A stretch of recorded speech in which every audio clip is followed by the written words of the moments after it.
అంటే సినిమా ఇండస్ట్రీలో కృష్ణ గారు ఎంటర్ అయ్యేసరికి ఒకవైపు ఎన్టీఆర్ గారు, ఇంకోవైపు ఏఆర్ఆర్ గారు.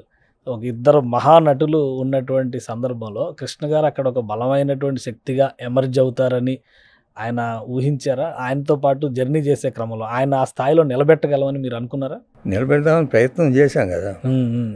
ప్రయత్నం చేసిన దాంట్లోనే తొలిమెట్టుగా మోసగాడు తర్వాత ఈ సినిమాలన్నీ చేసి ఓకే.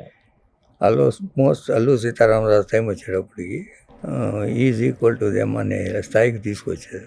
అల్లూరి సీతారామరాజు సినిమా కూడా నిలబెట్టేసింది ఆ స్థాయిలో. నిలబెట్టేసింది.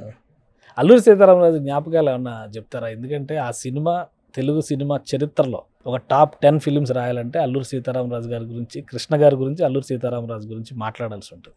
ఆ సినిమా వలన ఎన్టీ రామారావు గారితో డిఫరెన్సెస్ వచ్చేసినాయి, అది కూడా పతాక స్థాయికి వెళ్ళిపోయినాయి అనేటువంటి ప్రచారం కూడా ఉంది.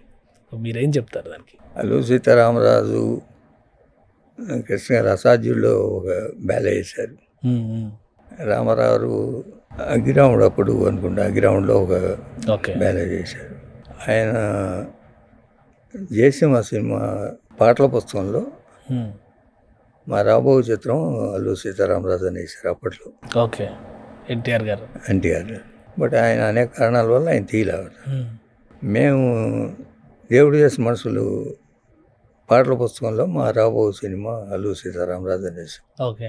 అంటే ఏంటంటే ఒక స్టార్డమ్ ఉండాలి, ఒక మంచి పిక్చర్ చేయాలి అనే ఉద్దేశం. అది 100వ సినిమా కదా, 100వ సినిమా అని మేము ఆఫీస్లో కూర్చొని మొత్తం 3 నెలలు స్క్రిప్ట్ అంతా తయారు చేసుకొని బాగా వచ్చిందనే ఫీలింగ్ మాకు. స్క్రీన్ ప్లే అంతా చూసినాక ఆడుతుంది అనేది.